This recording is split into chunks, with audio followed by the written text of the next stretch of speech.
Welcome to Popternative, where we dive into topical discussions from the worlds of pop culture, social media, and sports. Here is your host, Peter Remoliotis, aka PD Beats. PD Beats here from Popternative, speaking to Danielle Pinnock about ghosts on CBS. Welcome to the show. Thank you so much for being here. Oh my gosh, thank you so much for having me. I'm so excited. I'm so excited to chat with you. I mean, it's really cool because, this show kind of airs, trailers come out for it. And right away, people know because it was adopted. It was originally a British show, I believe, right? Yes, So then, the CBS adaptation and everything, and people seem to kind of love it after a couple of episodes. What was that like for you and the cast, seeing the quick, positive reception for the show, Danielle? I mean, it was so exciting because we had been together in Montreal filming and we were hoping that people would love our adaptation on CBS. And when we found out that it was the #1 broadcast comedy, it was insane. I mean, we were so thrilled and we're so excited to bring that same energy for season 2. It's one of those things too where it was, from what I see, because doing Popternative, it's like my job to research, right? What's hot and what's being talked about. It was pretty quick. Usually with Yes. cable TV, it's slow burn, word of mouth after 4 or 5 episodes, right? It's all for 5 weeks. Exactly. This was 2 episodes in and people were loving it, which is so cool to see. Yeah. I don't feel like you could predict that. I feel like you just go with the flow, right? A little bit. Exactly. But you know what I also think is that there's so much diversity in the cast, and Yep. I think everyone can see themselves in this show. It's kind of like you're watching your own family members or your friends and get into all of these different shenanigans week to week. So I think that's why it's resonating with so many people. And also the storytelling in it is so fantastic. So good. And huge shout out to Joe Port and Joe Wiseman and the writers, because we could not do it without them. What was going through your mind? I mean, the obvious one is when it gets renewed for season 2, it's great, I get to go to work again, right? I have a job, right? But Exactly. what else besides that obvious one is going through your mind? Is it just kind of the excitement about where the stories will go for season 2? What's going through your mind a little bit? Without question, I'm so excited for season 2. I am thrilled, and hopefully, there'll be a flashback for my character Alberta, who is the Prohibition era ghost of the 1920s. She's a little bit of a hot mess, possibly a murderer, loves a cigarette. It's so funny you say that. It's so true. There's what is going on? We're really not clear. She has these one-liners and it's about Al Capone and these things, and you're like, what did this woman do in the 1920s? Okay, moving on. But we've established this really amazing, fun relationship between her and Pete in season 1, played fantastically by Richie Moriarty. And I'm really excited to see how this crush blossoms for them in season 2. I'm also very curious to see Alberta back in the day in the 1920s in the Harlem Renaissance. I want to get her in those speakeasies singing. Yeah. I want to know who her bootlegger boyfriend is. So I have so many. I could go on for days, but those are probably my main ones that I'm excited for season 2. 100%. I'm very excited to ask you this question because I want to know what route you're going to go with it. So you're on Ghosts on CBS. It is a comedy. Yes. What it's about, though, is death. If we think about it, what's that like, being on a show that is a comedy with serious undertone about something in life that we go through death? I find that's a unique situation for yourself as a storyteller and the rest of the cast, is it not? Absolutely. And I have to say, for my character specifically, of Alberta, is what I want to do with this role is pay homage to all of the unsung heroes that we don't know about from the 1920s that haven't gotten their just due. And there are so many heroes that have passed on. And I think for my character specifically, I just want to let them shine. I want to channel them through this incredible, hilarious Alberta. And it is a really serious topic. I know the Alberta's fan episode, even in death, she wants to make her family proud. You know, she wants her dad to be proud of her. She never was famous in the 1920s. And now she's finding this viral fame when Todd, the fan, comes to Woodstone Mansion with the back tattoo and the nails and all of those different things. And even though it was a little weird and a little suspect, she does find a little bit of fame online. So I'm just hoping that, you know, more of those moments happen in season 2 as well too. So we get to know a little bit more about her and what else she wants even in the afterlife. Yeah. I think that's the beauty of it. All of these people, even though they're deceased, they still have a vibrant life. And that's a testament to Sam and Jay. I think they've just been in this house mulling around, counting, you know, wallpaper and doing all these kind of bored things, talking about COD with Thorfinn. And when Sam and Jay come in, they breathe new life into these ghosts. And I think that's the beauty of this show. But you understand where I'm coming from, right? Because I feel like that is a very, very interesting, unique challenge for everyone that's part of this show. Absolutely. And it happens a lot. And if you think about it, you know, some of my favorite kind of sitcoms growing up always had serious undertones, always had really big things happening to the characters. So I thought it was like a new thing, but it's not. You know what I mean? Yeah, no. And I think the biggest theme is even in death, there's life. Yes. You know, they want to live. You know, they're desperate to live. They're desperate to find their families, like Pete, you know, wanting to find his wife and then finding out that he had a grandchild. You know, they're desperate to be with their loved ones, like Brandon Scott Jones' character, Isaac, you know, and there's so many beautiful undertones in this, even though they were all deceased. I mean, Sasapi, played by Rahman, I mean, who's been on this show. I've interviewed Rahman. Yeah. Wanted to be a storyteller, you know, and never knew how, even all these hundreds and hundreds of years, and just needs a little bit of nudge from Sam and the rest of the ghosts. So I think Sam and Jay, they are the catalysts to get these ghosts back to living again. 100%. Specifically with the ghosts of your characters, some pretty, because I love like the costumes, right? Because it's different kind of eras and everything. Is there anything, I mean, Popternative, one of the best things about this show, Danielle, is the behind the scenes chatter and everything. Is there anything you could tell me, anything funny that happened with someone's costume?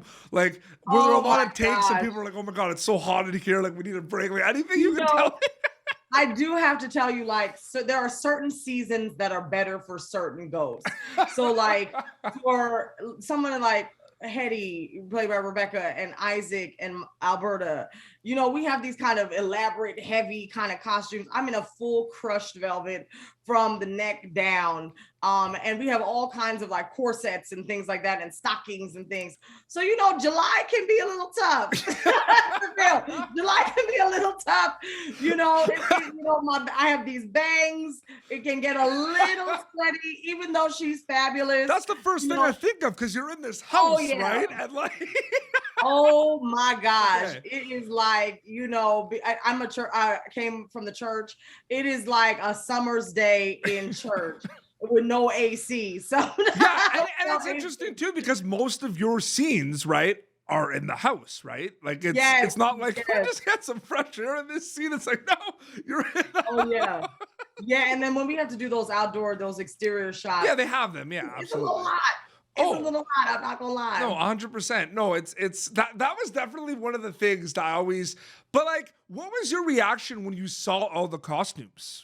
Because they're so amazing and like detailed, like it's pretty awesome. They're absolutely stunning. Yeah. And I mean, to the whole wardrobe team, they worked so shout hard out, on creating all of these different generations of humans from all of these different eras, and everyone's wardrobe is so specific to them. Yes. And it's marvelous to see it, especially when we're all together. It looks like we're a painting. Well, I had to, when I got this interview confirmed with you, that was like, okay, like that was literally all right. Gotta ask about the wardrobe. Like that's like that's the first like one thing that came to mind for sure. No, and I love my wardrobe because you know what? I'm, you know, naturally a homebody. Like Alberta is way more courageous than I am, way more confident. And that outfit, I mean, the crushed velvet with the gold shoes and those big feathers that she has, it just, anytime I get into that wardrobe, it feels like I'm peacocking about the Woodstone mansion. It really helps me get into character. Oh, absolutely. As well, because you just want to shimmy when you're in something like that and dance and flounce around. And I think that's exactly what she would be doing in the 1920s. 100%. And I do have to also ask, you also, dabble a little bit in the talk show podcast world yourself as well.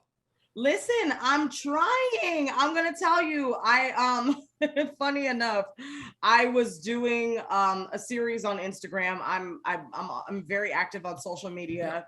I have a page called #booked that I co-create with my best friend Lenise Renee Frederick, where we talk about the misadventures of Black actresses. See what I did there? I wanted you to plug that. That's why I asked that question.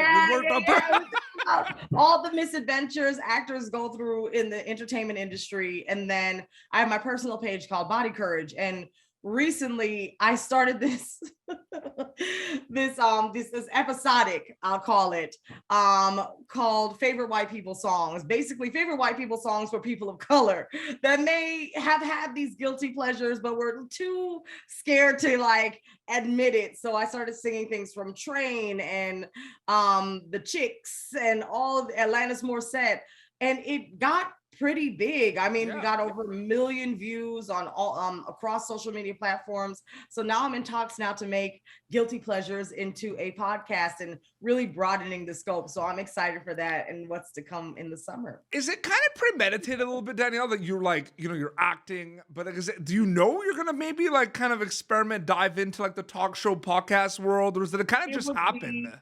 An absolute dream.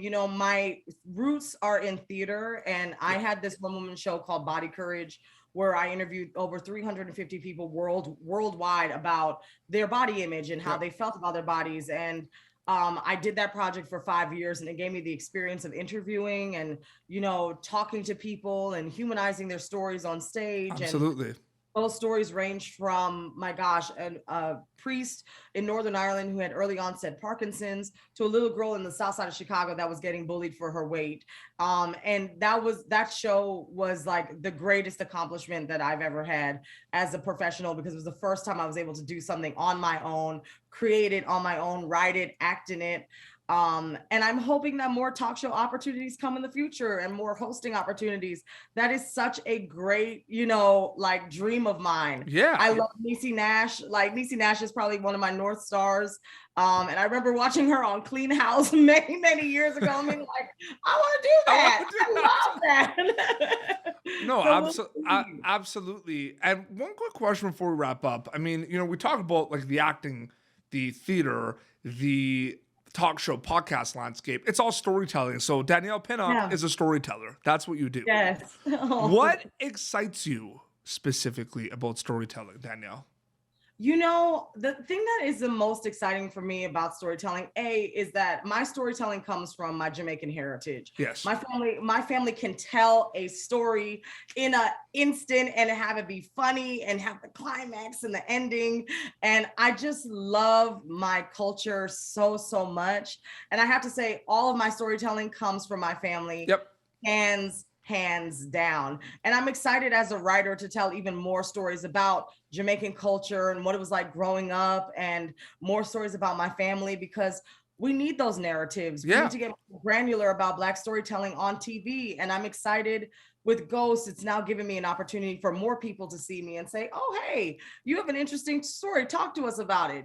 So fingers crossed some of these TV shows end up getting developed, but I'm so excited for the future. What you just said, though, in my opinion, is one of the two, probably my favorite thing about storytelling. Like my two main things these days about storytelling is, one, obviously the access. Like I love the access worldwide. Like it's the coolest thing to me that I could watch things from all around the world. People could watch my show all around the world. Like I love that.